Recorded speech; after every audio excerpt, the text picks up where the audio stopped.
Assalamualaikum warahmatullahi wabarakatuh. Selamat pagi, perkenalkan nama saya Lestari. Saya dari kelas 12 jurusan Otomatisasi dan Tata Kelola Perkantoran SMKN 1 Marabahan.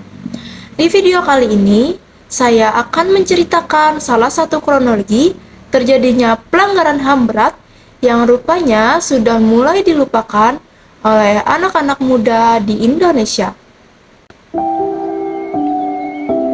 Aceh, tanah yang dikenal dengan keindahan alam dan kehangatan masyarakatnya, namun di balik pesonanya, tanah ini pernah dilanda konflik panjang yang menorehkan luka mendalam dalam sejarah bangsa Indonesia. Dalam operasi militer yang seharusnya menjaga keamanan, justru terjadi pelanggaran berat. Puluhan warga sipil menjadi korban penyiksaan, pembakaran, dan pembunuhan brutal oleh oknum-oknum tertentu. Konflik bersenjata antara JEM dan pemerintah Indonesia berlangsung selama lebih dari 30 tahun. Dimulai pada akhir tahun 1970-an. JEM memperjuangkan kemerdekaan Aceh dari Indonesia. Sementara pemerintah pusat berusaha memadamkan perlawanan ini melalui berbagai operasi militer. Perang gerilya dan operasi militer menyebabkan penderitaan yang begitu luas di kalangan rakyat Aceh yang terjebak di tengah-tengah konflik. Banyak desa hancur, warga sipil menjadi korban kekerasan, dan pelanggaran hak asasi manusia atau yang sering kita sebut HAM sering sekali terjadi.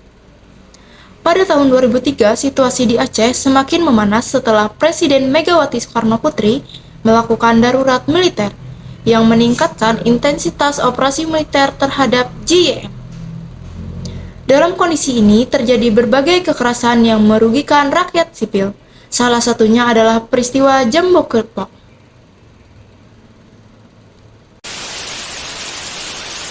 Pada 17 Mei 2003, pasukan Tentara Nasional Indonesia melancarkan operasi militer di desa Jambu Kepok yang diduga menjadi salah satu basis pendukung JEM.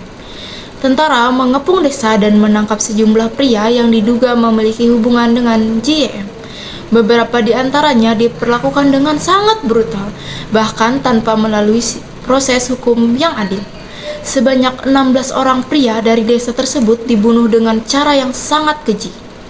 Mereka diikat, disiksa, dan kemudian ditembak mati. Setelah dibunuh, tubuh mereka dibakar dalam rumah-rumah warga yang juga dibakar oleh tentara.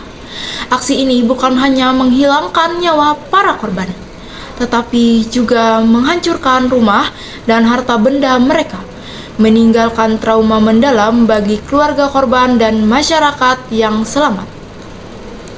Selain itu, beberapa warga yang masih hidup melaporkan bahwa mereka mengalami penyiksaan fisik dan psikologis oleh pasukan yang terlibat dalam operasi tersebut. Banyak perempuan di desa itu yang menjadi janda dan anak-anak kehilangan ayah mereka. Peristiwa ini menambah deretan panjang kekerasan selama konflik Aceh yang terus berlanjut hingga terjadinya perjanjian damai pada tahun 2005.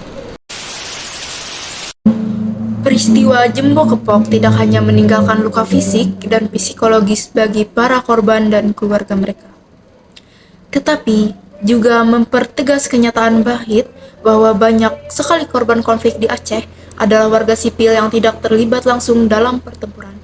Mereka menjadi korban atas tuduhan yang sering kali tidak terbukti, atau hanya karena berada di wilayah yang dianggap sebagai basis JEM. Pelanggaran hak asasi manusia yang terjadi di Jambok Kepok menarik perhatian lembaga-lembaga HAM baik di dalam maupun luar negeri. Mereka mendesak pemerintah Indonesia untuk mengusut peristiwa tersebut dan menuntut keadilan bagi para korban dan keluarganya. Namun, hingga bertahun-tahun kemudian kasus ini belum mendapatkan penyelesaian yang memuaskan. Keluarga korban masih menanti pengakuan dan pertanggungjawaban atas apa yang terjadi.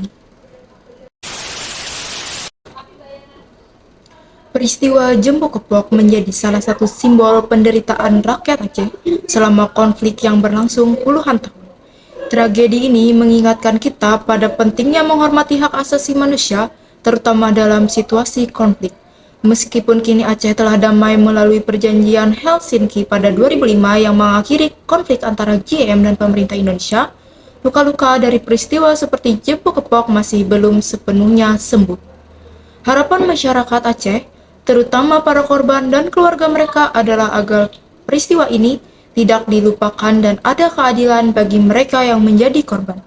Melalui upaya rekonsiliasi dan penyelesaian hukum yang adil, diharapkan luka-luka masa lalu dapat perlahan sembuh dan peristiwa seperti ini tidak lagi terjadi di masa depan. Saya Lestari. Dalam pembuatan video ini, jika terjadi kesalahan pengucapan ataupun ceritanya, saya ucapkan mohon maaf sebesar-besarnya. Wabillahi taufiq wal hidayah. Wassalamualaikum warahmatullahi wabarakatuh.